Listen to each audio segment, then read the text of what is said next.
Well, I'm not going to comment on a specific transaction. What I can tell you as a general matter, no matter who owns or runs Twitter, the president has long been concerned about the power of large social media platforms, that power they have over our everyday lives, has long argued that tech platforms must be held accountable for the harms they cause. He's been a strong supporter of fundamental reforms to achieve that goal, including reforms to Section 230, enacting antitrust reforms, requiring more transparency, and more. And he's encouraged that there's bipartisan interest in Congress.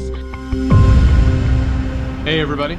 Welcome to the Muckrake Podcast. I'm Jared Yates Sexton. I'm here, as always, with my loyal co-host and partner, Nick Houseman. Nick, how are you? How was your weekend? It was fine, just fine, and just struggling to keep up with everything that's going on out there in the world and on the NBA landscape. But I'm hanging in there. Well, the good news is that politics and culture have just pretty much paused. Nothing's going on. Everything's great. It's not like a space mad techno messiah just dropped $44 billion to buy Twitter, which has effectively become the public square of the United States of America. It's not like that's occurring right now. No, or that he's talking about boring tunnels underneath the entire United States of America, which, by the way, reminds me of this movie that we saw, Don't Look Up, right, where this very rich, smart guy convinces everybody he knows what he's doing, and then it completely and utterly is a failure and people die. Yeah, an almost one-for-one caricature at that point. Before we move further, as the Twitter situation is happening, by the way, I looked up just about 20 minutes ago, and within 1 hour of that being announced that he was buying Twitter, I had watched about 800 followers just go away. Oh. Just because people at this point are like, I want nothing to do with Elon Musk in this app, which I totally understand. We'll get into the implications of. But before we go further on this story, I just want to go ahead and make the pitch for people. If you are looking for a place, decent social media, decent people, informed, kind, supportive, intelligent people, go on over to patreon.com/muckrakepodcast.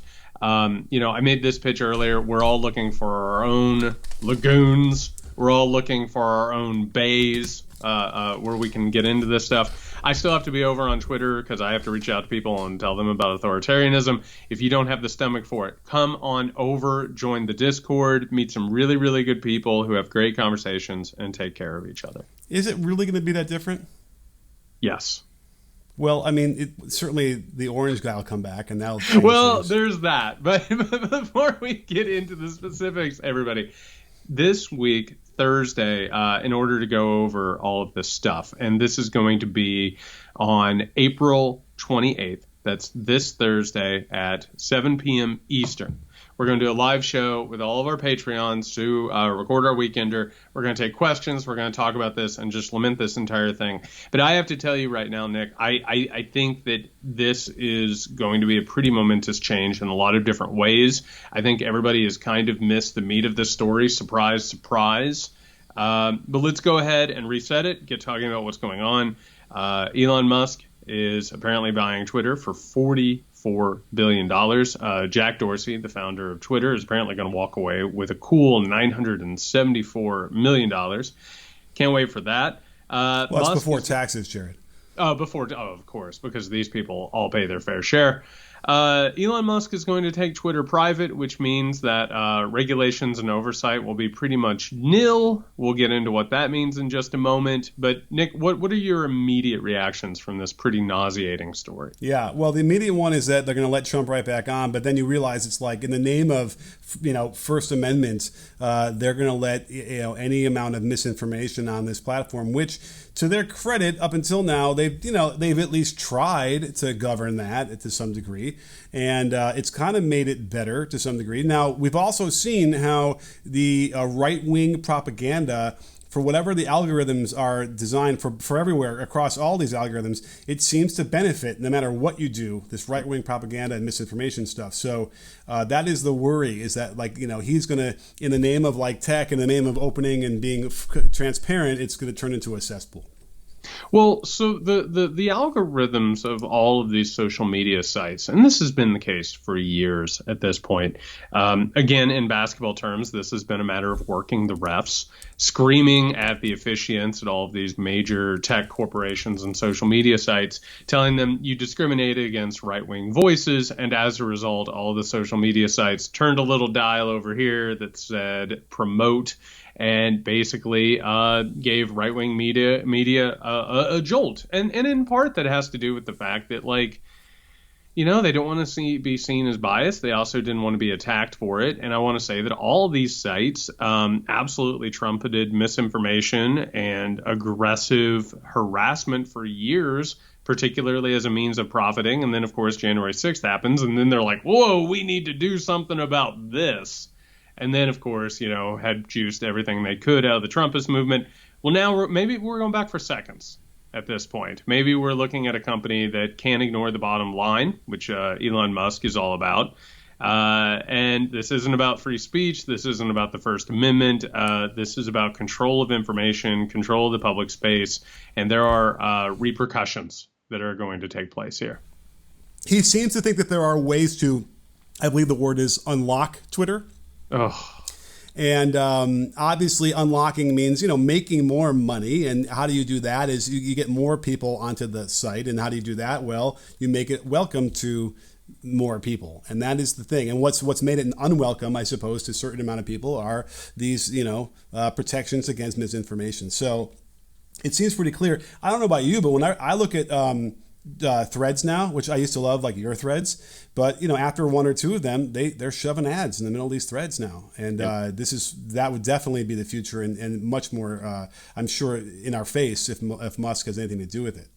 Well, so all of these models of privatization, they always sort of follow the same paths. You know what I mean? Like, you know, it's for any of our listeners in Philadelphia or some of these East Coast states, you know how these toll roads work. You know, you get in there and you go ahead and you pay the toll. You make sure that you're privatizing the entire time.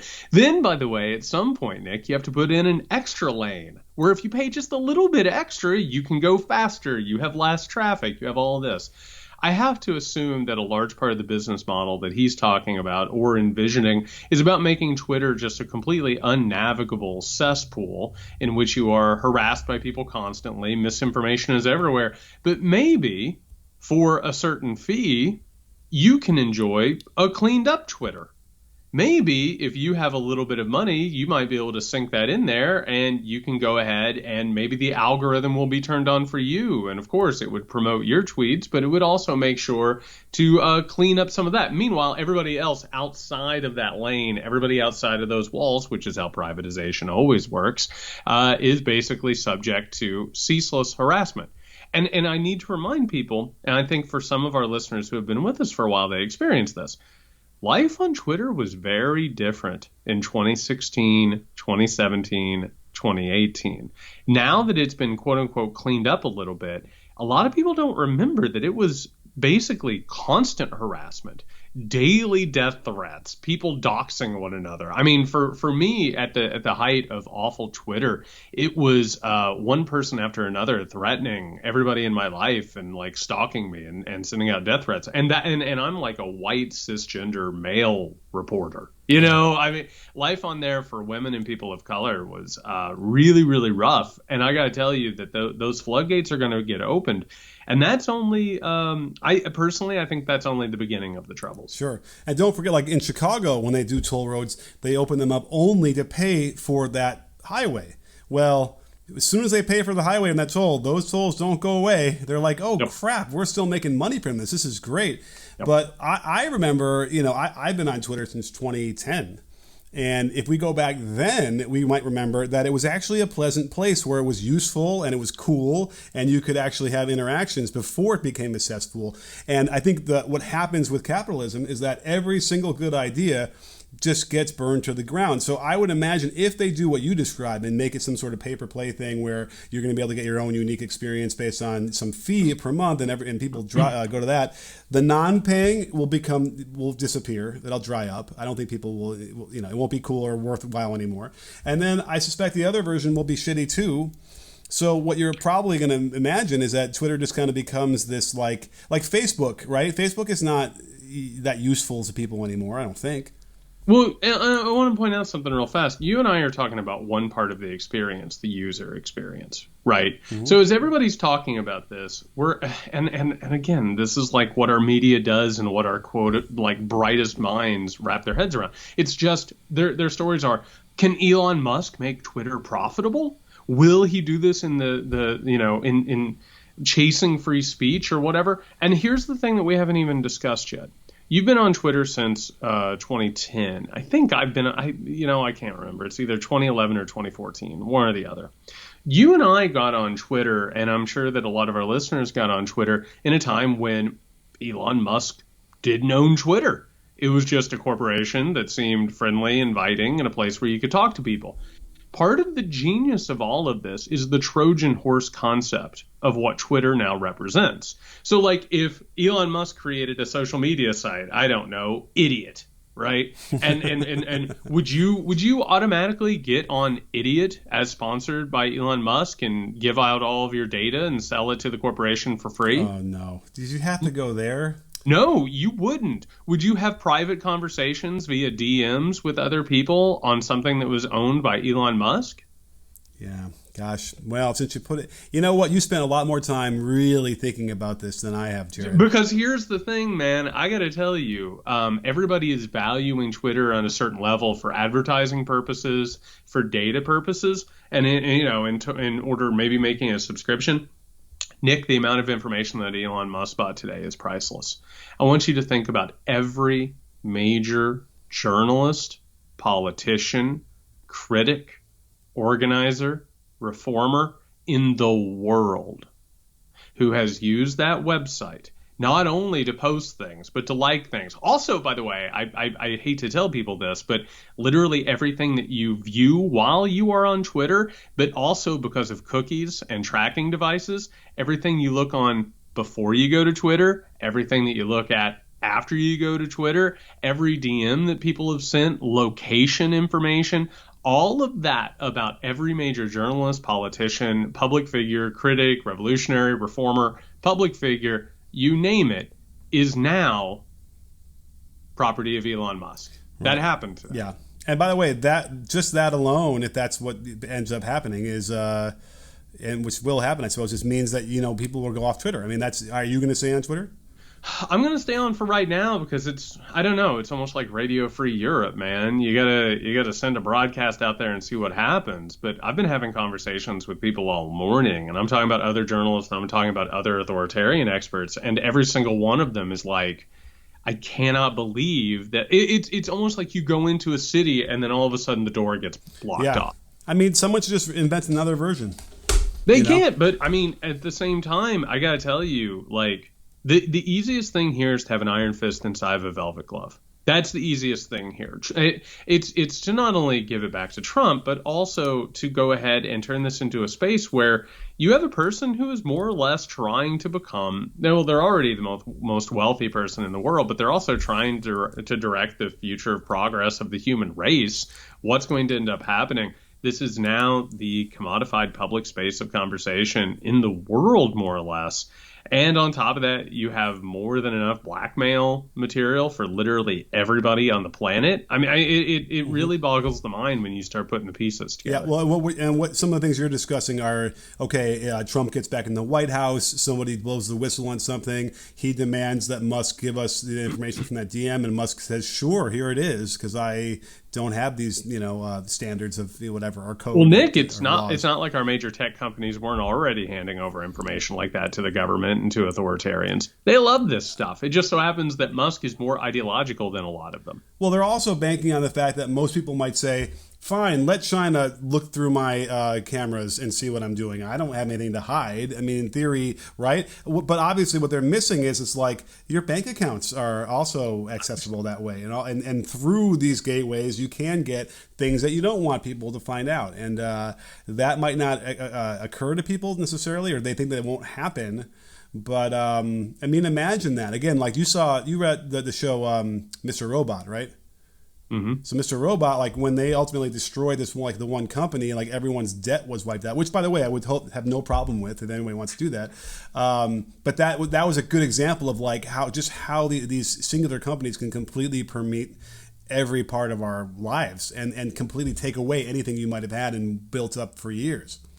Well, and that's one company. At this point, we're looking at concentrated capital to the point where we're looking at roughly, I don't know, 4 or 5 people on the face of the earth who are more or less at the top of that food chain. Right. And Elon Musk is definitely at the top of that. And there's a big question about where he's getting the financing as well for this, because he was on bankruptcy's door not that long ago, where he was trying to make Tesla wasn't going as well as they hoped, and he had sunk a lot of money into different projects. So I don't know if that's going to be transparent or not. Like, who are his partners, who are part of this, and how are they going to ultimately influence this thing?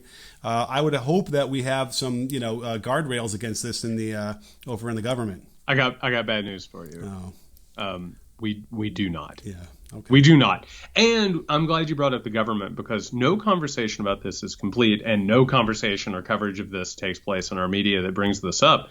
The only reason that Elon Musk is in a position to do something like this is because the government has subsidized his wealth and his businesses. That's it.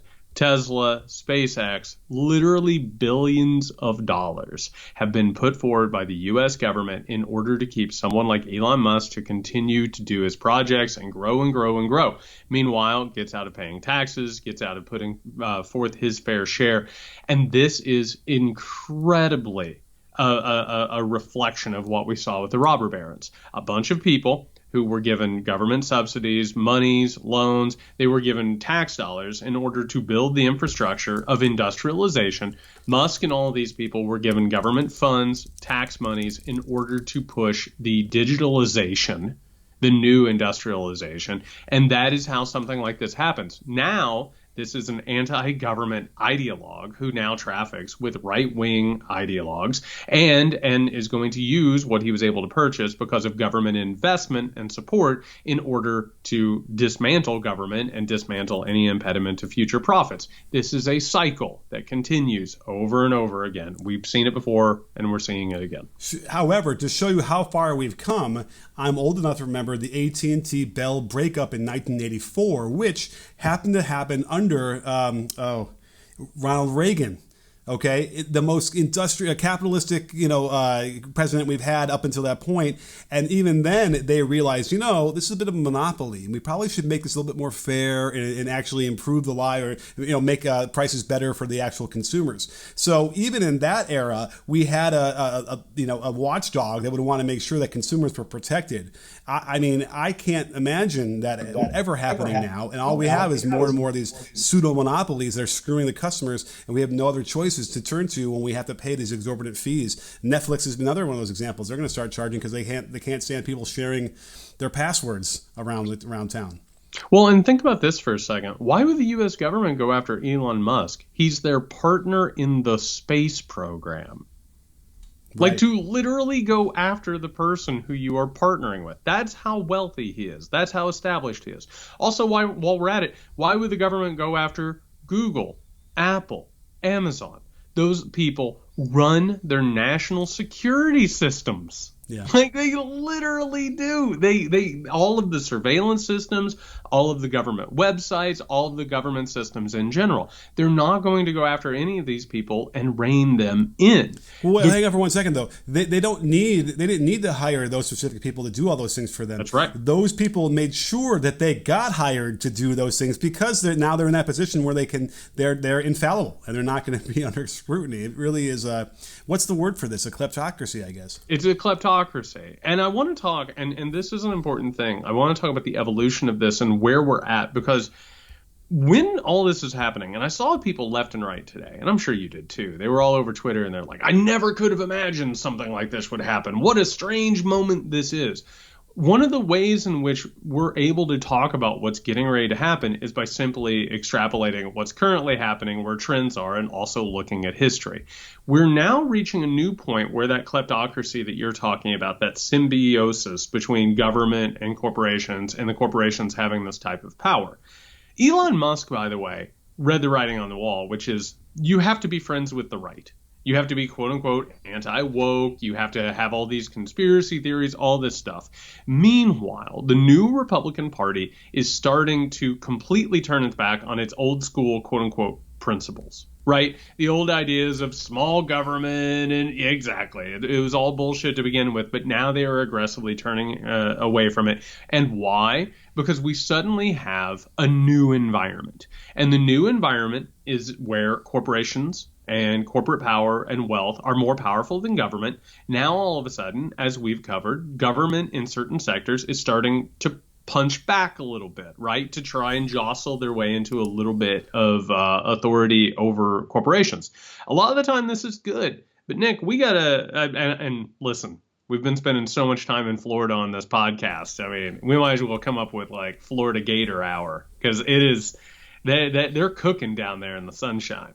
I got to tell you, though, if you really want to take on Disney and you're a politician, good luck winning an election. Disney, right? They employ so many people, and the family is connected to those people who, if they were upset with somebody for punishing Disney, would not vote for you. I'm impressed that this is what that DeSantis is actually trying to do this.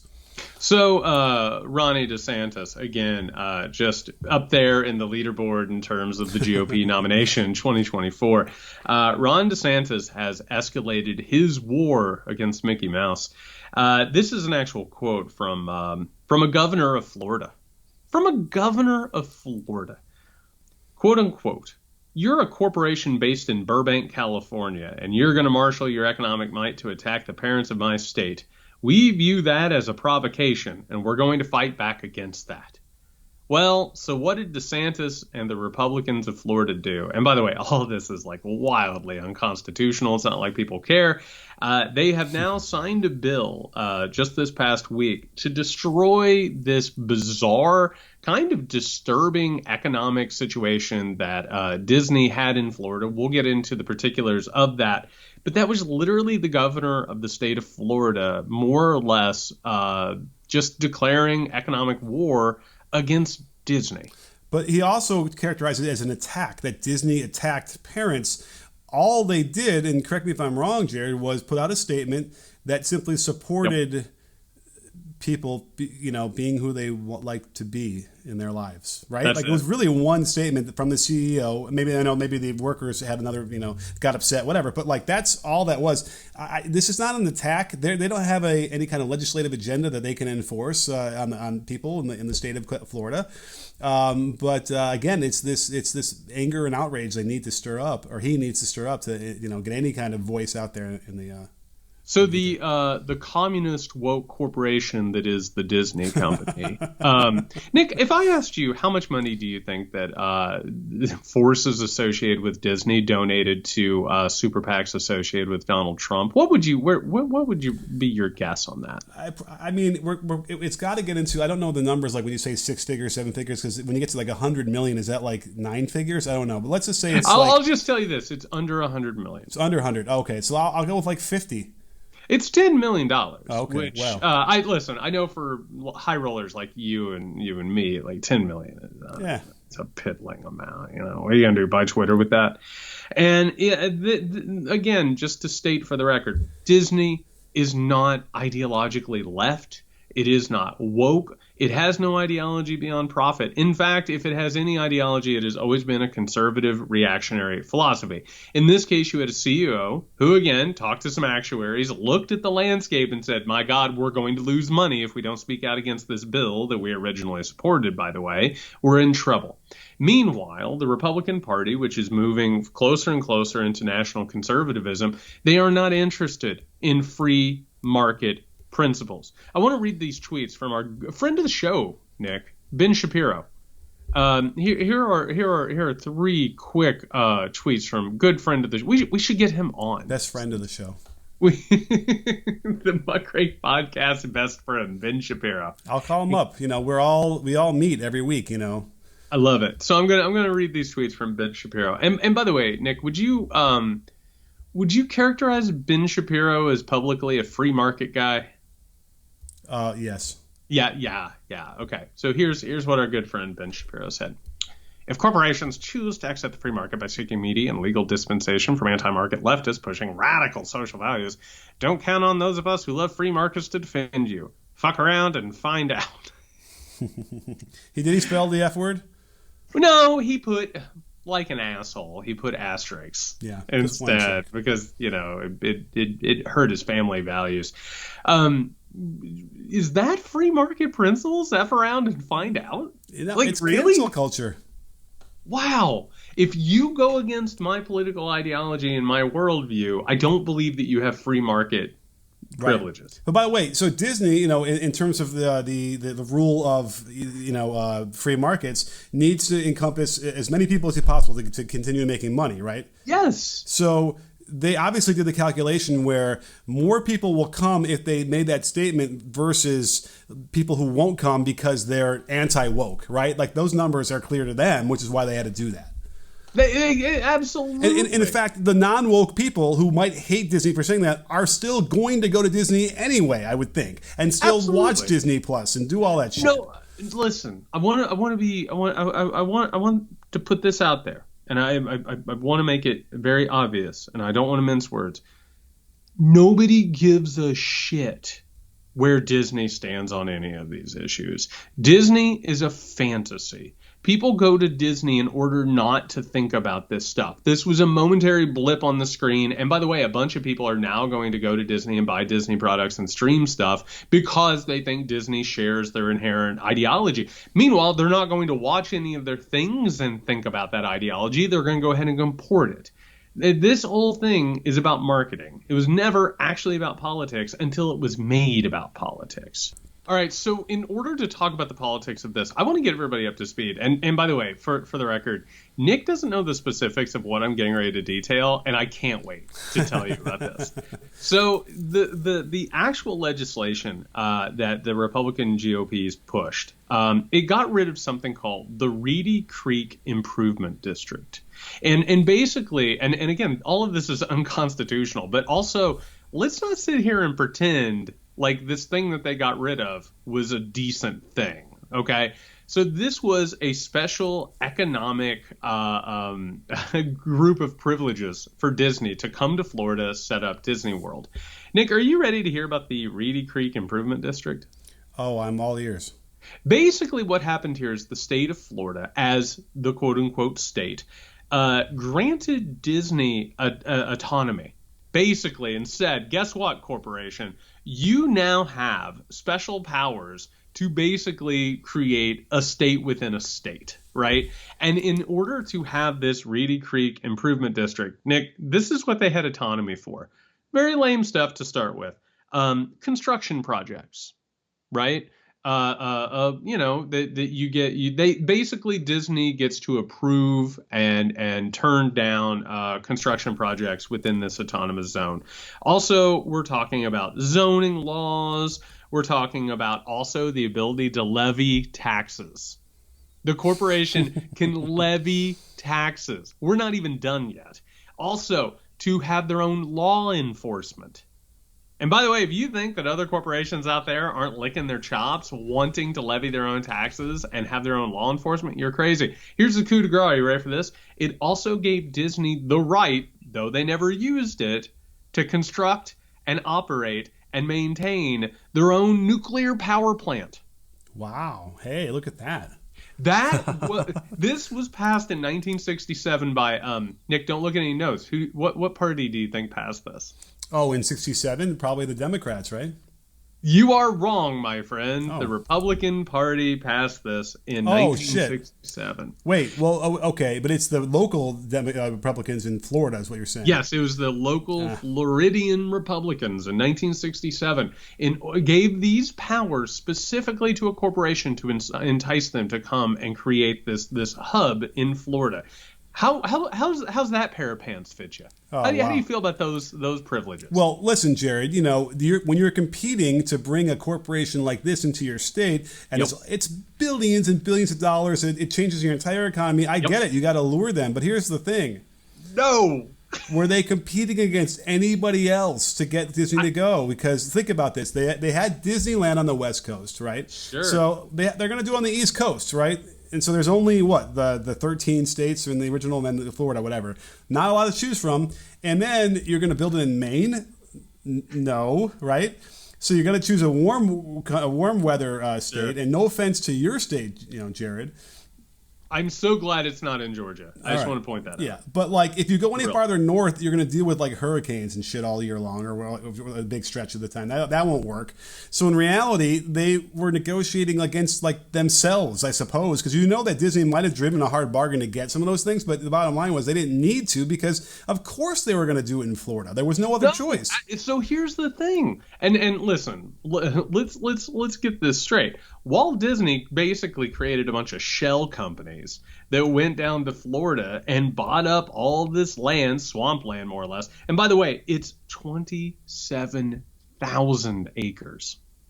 27,000 acres. All right. You're gonna need to like plot that over the map of New York so we can figure out the That's scale. Right, man. So they go in with all these shell companies and basically at some point are like, hey, guess what? We'd really like to have autonomy. And they gave it to them. And I want people to take a second, because right now we're talking about Florida, DeSantis, Disney World, all this. I want you to understand that this is very well our future. They're talking about this out in Las Vegas right now, is turning in these autonomous zones where corporations have control over several thousand acres. This is what corporations dream of. It's also what the original corporations did. The empires gave them, like India. You basically had like an entire corporation that went in and operated India and were able to create their own army, their own laws, their own taxes. I mean, they didn't have nuclear power plants, thank God. But that's what the corporation is always looking for. And I want to point this out. I do not think that Disney should have this. I also still think it's wrong that you now have like a political party that is punishing corporations for not agreeing with them politically. It's like King Kong and Godzilla coming together. Let them fight. You can understand that both sides are terrible, but also understand the specifics of what's going on. All right. Does that make us Mothra, I suppose? I don't know. But yes. I loved Mothra. Yeah. I have incredible sympathy for those monsters. I really do. Anyway, picturing them being cattle prodded with those, electric shock things to get them in the frame and to behave properly on camera. But listen, it's a huge. If they're really going to do this, then all of a sudden they're going to look at their bottom line in Florida and say, we're missing a whole bunch of money now, right? Well, have you seen the consequences of this? Tell me. The surrounding areas, there's a possibility that the people in the surrounding areas, their taxes are going to go up by 20%, which last time I checked, that's a lot. Mm-hmm. Also, on top of that, and this is the chef's kiss of the situation. Economists are now saying that by revoking this privilege, that, by the way, should have never been given to Disney in the first place, that it will transfer $1 billion in debt from Disney to the state of Florida. Also, Ron DeSantis can stand up there and pose and act tough, and the Republicans can pretend. I mean, it's literally professional wrestling, and it's going to cost the state probably in excess of $1 billion. Yeah, and he's looking in the mirror right now, smiling at himself, feeling really good about it. Yeah, it's truly amazing. I don't think we ever would have thought we would get to the point where you have the captain of the ship gets to sink it in order to, I don't know, float in a life vest for the rest of his life. Well, no doubt. And I mean, look what's happening in Texas, man. Abbott over in Texas basically stopped all shipping in and out of the country, cost tens of billions of dollars. Like, who even knows what the ramifications of this thing are? And I want to make this clear, and this goes in line with what we're talking about with Musk. We're entering a new economic and political phase. And we have to stop talking about free market principles and going, we got the Republicans, we got them, they're being hypocrites, check it out, look at how they're not living up their principles. It's not real. And with national conservatism, it's not free markets. They are much more of a fascistic ideology, which is where the business and the economy and politics are all merged towards a single goal. That's where this thing is going. And this is not going to be the end of the economic political warfare. Well, I have a question for you, Jared, because I can't understand this. I think the political landscape that was created in this country was such that it would kind of guarantee, if you did what Abbott did, which was hold up shipping into the country for weeks, and then that way they found a whole lot of nothing looking through all these containers and whatnot. Nothing. But that's supposed to end his reign. He's supposed to end his thing right then and there. And yet it won't even affect the polling for him. Meanwhile, you come over to California, they want to have a recall vote because our governor didn't wear a mask at a restaurant, up near San Francisco one night. That's literally where we are, and no one can get him. They can't even get a petition going against him. Like, what is going on? First of all, the ballad of Gavin Newsom. What a fun time y'all are having with that guy. I love it. It's so good. No, it's a different thing. They literally have created basically these little fiefdoms. And I keep saying this, like the Republican states are going to be cut off from the quote unquote blue Democrat states. That's where this thing is going. You're basically going to say, guess what, honey? We're getting in the car. We're heading to Texas. No more Newsom, mask land wearing. Like, we're going to go down to Austin where techno messiah Elon Musk is ruling with Alex Jones by his side. I mean, that's what we're talking about. Wait, is Alex Jones in Austin? Yeah, keep Austin weird. Because Austin is still like the island in the middle of Texas, isn't it? No, he's...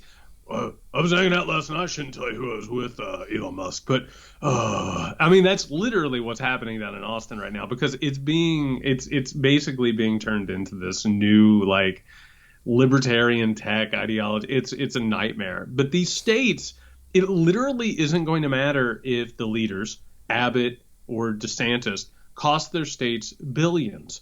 As long as they do these rituals of persecution, right? There's a group of people that we hate. We're going to make their lives worse. That's all that matters. It's not about making anybody's life better at any given point. It's about attacking the people that we don't like. And that's more than enough to keep them in power. Well, the thing with what Texas is doing on abortion and other states want to emulate this is that they're going to make it illegal. The new one is if you conceive of the child in that state, then you cannot have an abortion anywhere else. So if you look at it in that respect, you're not hyperbolic when you're saying that these states could be closed off from each other. Like literally, you might end up having, if it's a blue state next to a red state, they might ultimately say, yeah, you cannot go there, right? Like that doesn't seem so far-fetched anymore. Even though it is, I can't believe I'm even saying it, but it could happen. Nick, those and just to prognosticate a little bit, those moments are going to happen when climate change squeezes our borders. It's when all of a sudden it's like, oh, guess what? Your state's underwater. Well, don't know what to tell you. I hope you as a climate refugee can find another state to go into. And I mean, we literally could be looking at armed borders at some point or another. And by the way, the only way to fix that would be the federal government would have to come in and make sure like that they establish areas where people can migrate towards. And, they would have to say something. Yeah, and that won't fly either because we're seeing all these red states trying to insist that the federal government does not have any power over them. I got to tell you, and I'd be interested to hear what you've noticed. Biden, and I'm not sure if this is, and I've talked about it on the podcast, but Biden's communications office is piss poor. It's bad. It's a really, really, really bad situation. I don't know if it's that or simply the fact that the federal government's been so depowered. Like, every now and then it's like, oh, Biden gave a speech. Oh, I didn't even know he was giving a speech. Mm-hmm. Oh, he said what about what? Meanwhile, the plethora of topics and issues that aren't being discussed at all, that don't come up, that aren't addressed, all of these red states that are going so far over, the limit of what can be considered even reasonable. And maybe it's about the midterms. I'm not sure, but they're not touching it. It's not even coming up. It's not even like getting any type of pushback. And maybe it's the focus on Ukraine, where basically all of our money is now being sent in terms of weapons. I mean, it just feels like the federal government has more or less, as by design by people like Elon Musk and the people around him, has been more or less neutralized at this point. Well, for the comms department stuff, it does feel a little bit like, remember when Hillary was running and she was up and it seemed like she was going to win for those several months? and they kind of just played defense. And they were so afraid to say anything that would get anybody upset about anything. They really just wouldn't engage or do anything for all that time. And it kind of feels the same way here. I mean, they're so afraid of even doing pushing back on the mask mandate for the CDC to make them, to reinstall it, have the Department of Justice litigate that. They're so afraid of that even that they're not going to get out ahead of these things. It's really interesting, and I think that's what we're missing. We need that leadership, and he's not up for it. Well, and I got to tell you, to go along with that, and I think you just brought up a really good point. That centerness, you know what I mean? The Democratic Party, which has gone further and further towards the center and towards the right in the past few decades, even if they believe in that still, and they should not, this is not advice I want them to take. There's still room on all of this stuff to make that argument. What's happening in Florida, literally, if you want to move towards the center or towards the right, you can make the free market argument, which is, why are you punishing a corporation you don't agree with? Let the market decide. That's and if you're a centrist Democrat, that is the argument that you think you should be making. They're not even making that argument. Yeah. I think they should be moving left, and they should be talking about the power of corporations, and on top of that, the power of states such as Florida and people like Ron DeSantis. I think that's the argument they should be making. But if you're a centrist, you at least make that argument. Right. That's not being made now. That's just that. It's just a gaseous vacuum. It's prevent defense. They're just keep backing up, giving them more space. They don't want to bend but don't break. I mean, here's the thing from our perspective: if you're moving to the center, you're moving right.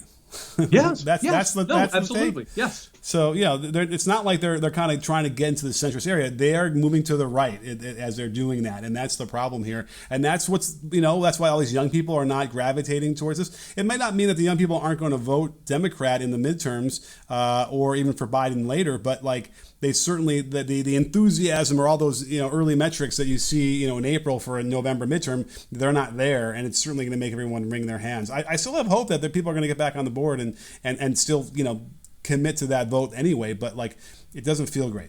Well, you got to give them something to do, whether or not it's protecting a woman's right to choose or people's right to vote. It's not happening. And concurrently, the thing we were talking about a little bit with Kevin McCarthy being exposed for and by the way, I can't believe the receipts came due, these recordings of him saying all that shit. And by the way, that's not going to be the end of his career. It might mean that if the Republicans win the House, he might not be the speaker. But I got to tell you, the next up is Jim Jordan. And if you think Jim Jordan as Speaker of the House isn't terrifying, or, I don't know, installing Donald Trump, which has been the brain palace fantasy of a lot of these people, this is going further right. And the trend, Nick, we were talking about this before we started recording. People are out there saying, look at Emmanuel Macron. He got reelected in France, the liberal democracy. Man, first of all, Emmanuel Macron sucks. Absolutely sucks. Second of all, Marine Le Pen got over 40% of the vote in France. A fascist, an absolute fascist who is not only backed by Putin and Orban, is funded openly by Putin and Orban, got over 40%. I hate to tell people, but the momentum right now is on the right. It's with the authoritarians, and it's because they are the only people who are giving an alternative to this bullshit. They're the only people talking, and everybody else is reacting. Well, that's what's happening right now. And the other problem is when the political landscape, if you want to get into this arena, isn't really conducive to someone who actually has principles. No. And so what we're seeing now are people that really, really want to get into politics, especially if you're on the right, is because you want to profit. Right? That's what you're doing. And over again, this is what we're seeing. People are just making money off of this, which is the most ridiculous thing and never should be that way. And then we have guys like Jared Kushner. They're kind of screwed up. It's almost like you kind of need to wait a little bit longer after you're out of the White House to close all these billion-dollar deals. But Kushner, pitched the Saudi, hedge fund basically for investment. And against their own, research department, they're going to give the guy $2 billion to start another company that will probably fail. No, absolutely. And I mean, listen, I still think it's one of the most farcical things ever that Jared Kushner was not only part of the Trump administration. Nick, you might remember this. He was put in charge of solving the Israeli-Palestinian situation. That was his thing. He was put in charge of solving the coronavirus pandemic.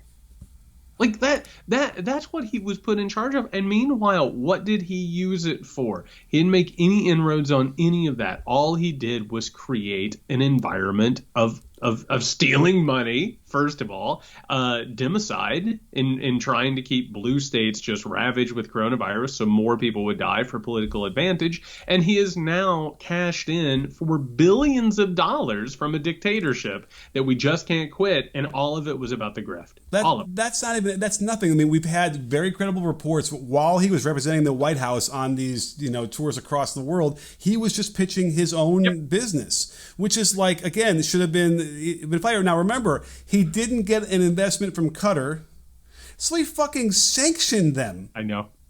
They're not going to dispute that. It's like, and I'm sure you've been in this situation, like you're hanging out with a buddy of yours. It's like, man, I haven't seen you in forever. He's like, yeah, it's great. Hey, I have a really good investment opportunity for you, and you're like, oh god, and you're sinking down to your seats, and it's like.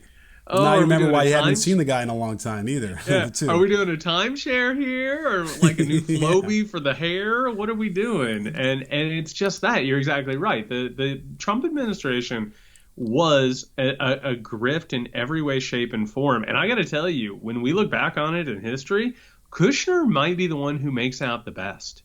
Money-wise, right? You know what I mean? Like he's going to make a ton of money out of that fraudulent. But it's the vacuousness of it. I mean, he literally makes the robot in Ex Machina look human compared to him, and he has words, right? He seems to have gone to schools that have taught him words that sound okay. We saw Ivanka try and with the heads of states, it stayed in that meeting, try and pretend to butt in and try and talk, and they kind of were laughing at her. But the deck, they actually released the pitch deck that he sent over to the Saudis to get this $2 billion investment, and it was this Vanity Fair article talks about it. And it was I'm going to tell you, it goes, they quoted it, Affinity, which is the name of his company, carries out a thorough and in-depth assessment of potential investments and examines a range of quantitative and qualitative factors, reads one slide. Wait, time out. I'm in. Oh, hey. Wait, do you need my PIN number? Do you need my social security? What do you need? Do I sign? But it also had hilariously noting that, quote, weekly investment discussions are one of the key parts of the Affinity investment system. Now, this sounds a lot like what Trump would do with the stakes and all the other shit, but actually with competent, writing. They could never. I would be surprised if the decks didn't have clip art on them, from an old Mac somewhere. But it worked because it was a stacked negotiation to begin with.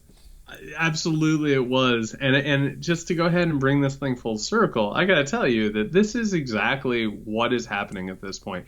We have a ton of people, and Elon Musk and Jared Kushner are cut from the same cloth. Honest to God, they are. They're people of privilege who have used the system, its loopholes, and its corruption to go ahead and enrich themselves, despite the fact that they don't do anything.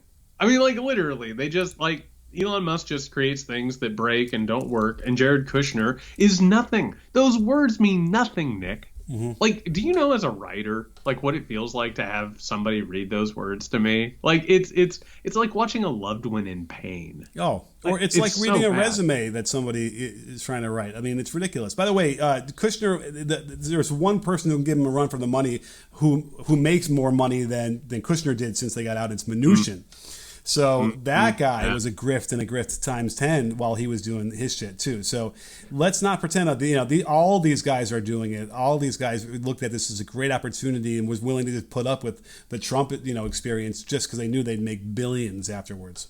It reminds me, this whole thing very, very much reminds me of a restaurant or a bar. Do you ever watch Bar Rescue? No.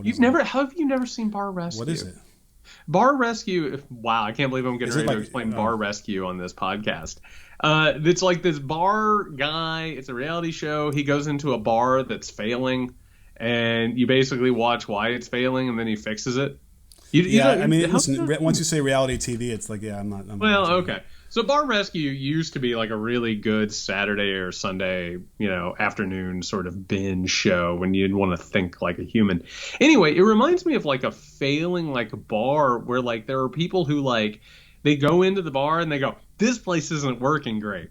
And I'm going to take advantage of it. I'm going to get extra pours. I'm going to steal stuff. I'm not going to pay for what I'm doing. I'm going to rob this place like completely before it shuts down. Well, before you burn it down and collect the insurance money. Right. And in the United States of America, a lot of what we're watching right now is the fruition of all of these laws, all of these handouts, all of these bad types of governance and planning that have reached their near conclusion. Right? All of these massive grifts that make up the United States of America, the check is coming due for them. Right? And the gravy train is about done. Meanwhile, now it's about fighting over who controls, who burns it down and collects the check, and who just walks away basically, and disappears into the mist. And that's where we are right now. That's all these stories that we're talking about today are about the decline of America and the people who are taking advantage of it and are using it for their own political power and profit. And that's the fall of every civilization. It kind of follows the same path every time. But the solution, I guess, needs to be that we need to put better laws into place. But you can't do this kind of shit while you're serving the government. And then, I know aren't there laws that will prohibit you? There's a what's it called? There's a cooling off period after enough time where you can't get certain. There's a lobbyist law, right, where you can't get a lobbying job after X amount of time. What's that? That's all gone. Just give that a nice pageant wave. That's done.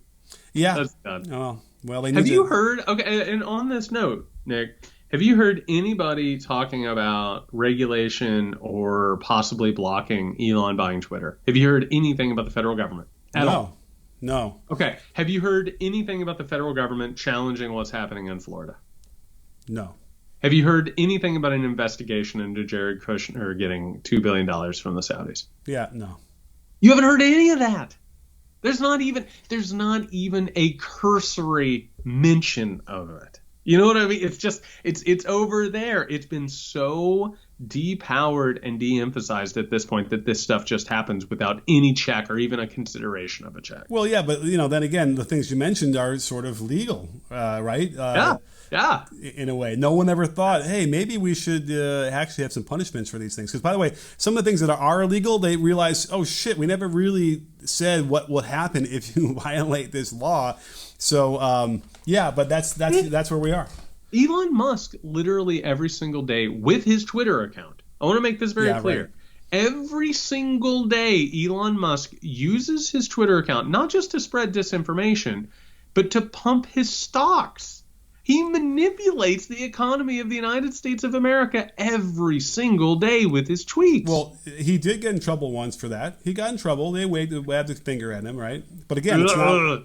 Any fine he might pay for that, it dwarfed in comparison with the money he made from those. It's incredible. It's absolutely incredible. And that's the whole point here. We have a badly run bar. Well, yeah, but let's not pretend that we wouldn't do the same thing if we had all that money too. No, I don't think so. I think I would enjoy life. I think I would go have some good dinners. I would see the world. I would try and end world hunger if I possibly could. I would try my damnedest to fight back against climate change. I don't know. I would try and do something. Love it. I would try and get every gun off of the face of the earth. That's what I would do. Well, there we go. I'm glad we've already spent our $44 billion. That's great. That's wonderful. Well, we will be talking about this and so much more on our live show this Thursday, April 28th at 7 p.m. Eastern. All you got to do is go over to patreon.com/muckrake podcast. You'll get to join the Muckrake community. I promise you, get on that Discord. It is a great, great community. If you're looking to get off of Twitter, go and do that. Come and join us Thursday at 7 p.m. Eastern. We're going to be taking questions during the taping. We'll send out a call for questions, all that good stuff. We hope we see you there, 7 p.m. Eastern, this Thursday, April 28th. In the meantime, if you need us before then, you can find Nick at Can You Hear Me SMH. You can find me at JY Sexton. I just realized that those are both Twitter handles, and my God, what a time. Stay safe, everyone.